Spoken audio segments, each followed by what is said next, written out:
Koe loto whakaaho ki a whakaloto lahi ma whakatua melie me wholofola ka veinga, kumi, ainonga, potu wholofola, Filipai vai whawe se ono ki he whitu, neongo pe koe hā ai mea, oua te mō loto mo uai. Ka i he mea kotoa pe tuku ke hā ki he otua ho o mō ngahi kole, i he loto moi huwhia, pea whai moi whakawhetai. Pea koe nonga ai otua ai au mamao i he tataio a tamai kotoa pe. Tene malu i ho mō loto mō ngahi whakakaukau i a kalaisi siso. Emeni.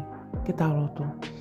Toa mafi, whakawhetai, koe wholofola, kone omi ai nonga mai whie malie ma aku he aho ko eni. O kua loto ho haa mau pe e whenai hoku ka hau, mai whakakaukau i mau pe, hala whanonga hoku ki whamili, mai hāfua a ngahi ho haa tuu a hoku loto. Kai whawhetai o kua whongi au e he wholofola o e ahoni, ke ukumi ai nonga ki a te koe sisu. He koe ku mau pe koe sisu ki he mo ui, pea he ikai te utoi loto mo uau ki ha mea.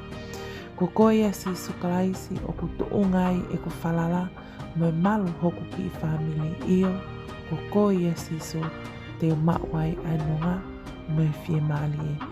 Mooni pe ai punake, siso ne ui i mua ai kakai, hau ki au, koe lelei o kukumi ki ai, e ikai mau i mamani, kau mawhasia mo hau ki au, ai e ku ioke o ako kotoa i au.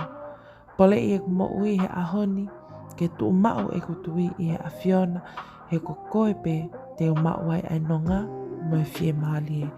E hua whape siso kalaisi ko koe a hoku whakamo ui. Emeni. Whakamaloat ke te koe, o ko ke kau mai ke ta loto hōwhia he hawani.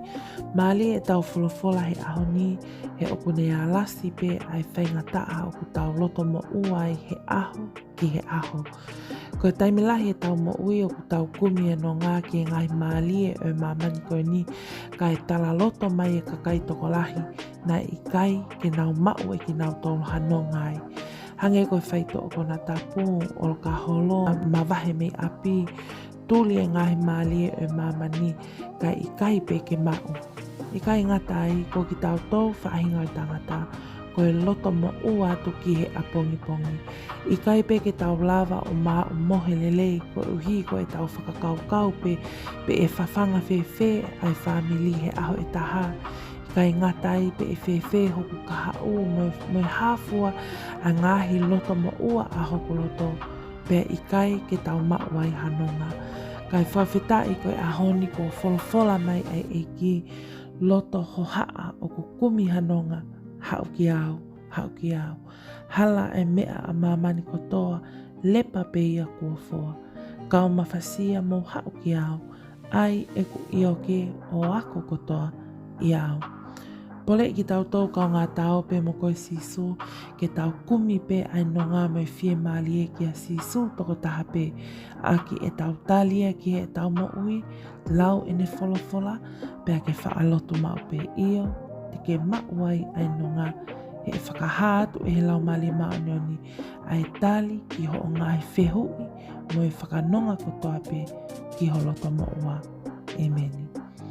Thank you to you all who have joined and subscribed to this channel. If you're new here, welcome. Don't forget to subscribe. That way you're kept up to date on daily prayers of hope and encouragement from the Bible.